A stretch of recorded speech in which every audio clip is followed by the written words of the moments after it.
Hey everyone, welcome to Thursday's Core Talk. Today I'm going to be talking about my core philosophy, what it is, what it's built on, and why I work from this philosophy. So where does my core philosophy come from? So obviously I teach Pilates, and Pilates is the basic form of my technique, but it's more than just Pilates. So I was introduced to Pilates back in 2000. I was in a lot of back pain, and I had injured myself as a dancer when I was 16. So I was living in chronic pain for like 7 years. I just identified with the back pain. Everything was off. And I was fortunate enough to move to Missouri, where my aunt Janice Dulac, who is a Pilates guru and international Pilates teacher, where she was, and she had a Pilates studio, and she trained me in Pilates. And she started showing me that I was completely disconnected to my core muscles.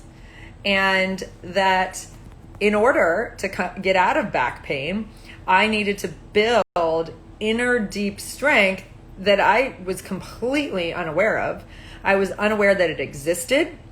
I was unaware that there were things I could do to build it and grow it and establish it.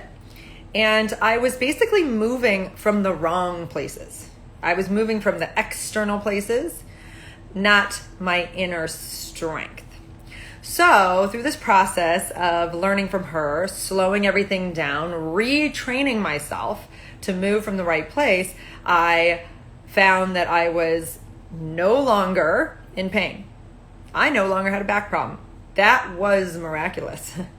And not only did I no longer have pain, I had so much control, so much power, and I could perform my dance moves in a way that was in control. And it was amazing. And not only that, but I was like superhuman. Like I could fly and jump across the room. My skill set just grew exponentially. So what I found, obviously, was that working from the core out instead of moving from my arms and my legs, which are the distal points, was key to me, one, staying out of pain, and two, having actually power and control. So this focus was miraculous for me, and because I was so transformed, I had to teach it. I also had to have access to Pilates. I was a dancer, a poor dancer, and Pilates was very expensive. So I needed to have access to the studio. So I decided I need to get trained in this, and I'm going to teach other people how to do it. Since then, I have been teaching my clients the same concepts. Generally, they come in, they don't really even realize. Sometimes they know that their core is weak. Other times they're just in pain. They don't really understand why. And there is definitely a lack of awareness of those deep core muscles. They wake up for everybody. And I don't even care how athletic this person is. I mean, they could, I've worked with professional dancers. I've worked with professional athletes. There is a deep layer of muscles that they don't even really know how to access. It's like having more consciousness. So they become conscious. I teach them to understand that there's more there that can support them. Then I teach them how to use that and how to retrain themselves so they're using it first, and then how to practice that consistently so that they can use it in their lives and in their bodies. And the result, of course, is that my clients are getting out of pain, and they are finding much more power. But what I noticed along this journey of teaching the physical philosophy of connecting to core first and then making a move is that the metaphors were coming up in our sessions. And if I was teaching somebody to do a move that was very scary for them, and then I'd remind them, connect to core, and then they would be able to do the move that was scary. Or if they were wobbly and they couldn't balance, we'd come back to that. Connect to core, and you're going to find balance, right? So the metaphors started coming up. If you're connecting to yourself and your core self first, then you're going to find balance in your life. if you're scared of something, but you connect to your core self first, then it's not going to be so scary. So the metaphors started coming up, and the work out of that started coming out. So I started to develop programming that focuses on this in a physical, of course, spiritual, mental, and emotional way. So the work that we do is bigger than just the body. And some of my clients, as we were, even just the physical piece, and even just talking about this in class, I noticed that their lives were changing. They were doing things that they were scared to do, taking new classes, or, stepping into just vulnerable positions that they were afraid to do before. They had more confidence in their lives. They were wearing things they hadn't worn or didn't think they could wear. They were enjoying going to the beach. All of the physical stuff that the confidence was coming up. But they were also doing things like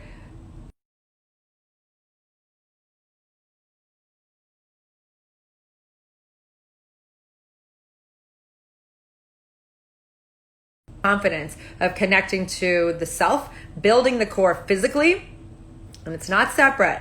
Physically, emotionally, spiritually, mentally, it all is together because it's all you. And so if you start with the physical, that's good. And then we work on the other stuff because it's a natural building of strength. So, and I remembered somebody else who came in and quit their job because they were done with the abusive relationship of their boss, because they were finding their core strength. And it was more than just the physical. So, as this has been developing over the years, I've been teaching for almost 20 years now. So I have expanded on my core philosophy, and I want to just give it to you. It is an all-inclusive philosophy. So we use this. I use it personally. We have a Core Elevate program that will be offered soon, 30-day program, where you do a mindset practice along with your physical practice. And you just take that moment of connecting to core first, and then everything else is easier.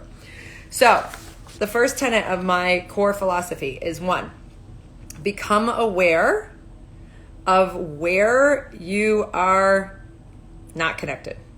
Okay, the places that you're not connected. So awareness is key. So many of my clients come in and they're not even aware that there's weakness. So it's about becoming aware that you're not connected. And you're going to know you're not connected because you're going to be experiencing pain. Things are not going to be easy. Life is going to be really hard. This is physical and spiritual, mental, emotional. So you stop. What's causing the pain? Oh, I'm not connected to my core. Physically, emotionally, spiritually, mentally. Then, once you understand that you're not connected, the second part of this philosophy is slowing down. You have to slow down and learn how to connect. You are not going to learn this. This is not a week-long process. This is not a one-session process, physically, mentally, spiritually, emotion. It is a long process of slowing down, focusing on that one thing that you want to change and grow and build, and practicing that, and then focusing on the next thing out from there. And for most of my clients, this requires them slowing down the way they move and watching, lifting their leg, just lifting their head off the ground slowly and watching what's happening with their core. Are they popping out? Are they coming out of alignment? Are they not connected? Same thing in your life. How can I slow everything down a little bit and watch how I enter that conversation? This is a perfect example. I just had a crazy conversation, live chat with a business that I don't think they're doing the right thing in this situation. And I was reacting, and then I just talked to my husband about it. And I didn't slow down. I didn't connect to core before going in, and now I'm all riled up. Had I connected to core, I would have walked in confidently, powerfully, aligned, and then things would have been easier. The outcome would have been better. So slowing down to learn how to do that. That may mean taking things out of your life. That may mean taking exercises out of your life so that you can really practice doing it right. And then once you learn how to do it, making sure, setting that as a priority. Now I know how to connect to core. So this is the third part of the philosophy. Now I know how to connect to core. I actually have to choose and decide that that is the priority. That is the priority. If I'm not connected to core, I am not making a move. That's what I tell my clients all the time. Don't do anything. I need to see you consciously connecting to your core before making a move. And if you're not doing that, you're not doing this right. It's not going to work. You cannot bypass that step. So if we start to commit to that and remember that our number one priority is that we're connected to who we are, we're connected to ourself, we're connected to our strength and our inner self before we make a move, then everything else will fall into place. Most of the time we're in fight or flight. Did you know that the fight or flight muscles that you use are not the muscles we use in Pilates? Because the muscles we use in Pilates are core muscles, and they take consciousness and they take a quieting and a slowing down to connect into them. You actually just can't run away and use your deep core muscles or your glutes, which are part of our core system. You have to consciously use them. So you have to slow down before you make your move.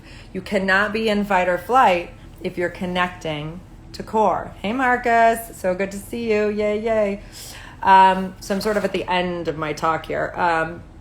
So once you understand how to connect to your core, you understand what that is, you are making that choice to do it every step of the way. Because you know that when you don't do it, you're out of alignment, and your decision or your movement forward in life is not going to be as strong as it could be. It's just not. It's not. And not only that, but if you continue to not make that a priority, you then go back into pain. You go out of power into pain. And when you're out of power and in pain, you know you're not connecting to your core. Physically, emotionally, mentally, spiritually. Okay. And then the fourth part of the philosophy is having your practice. So how do you practice that? And the ways to practice that, there are two ways to practice it. You practice it, one, in your daily or your deliberate practice. For example, you have your 3 Pilates sessions a week, or you have your 1 Pilates session a week where you're really remembering and you have a deliberate connection, so that's all you're thinking about. You have your meditation practice in the morning.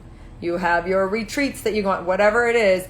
Those are your deliberate ways of practicing it. And then you have your minor ways, little tiny ways of practicing it throughout the day. And an example of that is like, you're going to go lift something off pick your baby up off the ground.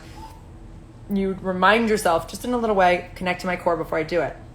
You're going to get on a phone call with your boss. It's going to be a little bit of an uncomfortable call. You say, let me just connect to my greater being, my inner strength before I get on the call. Call is going to go better. Or you are just, in a general sense, you're in confusion. Here you are, you're confused. I don't know what to do. My kid, I have a choice. I can go to try to build a pod for my kid or send him to school. And in confusion, I'm going to connect in to my core and say, you know what? We know what to do. We know how to move. We know how to move forward. So this is the core philosophy. And ultimately, when you connect to core first, everything is easier. It has to be a conscious effort, and it's not always easy to connect to core. But when you make that move first, the rest is easier. The pain is diminished or gone completely. The power is there. So I hope that you will come on over to my site, sign up for my email list, because I'm going to be launching my 30-day Core Connect or Core Elevate program, in which we do mindset practices and core practices.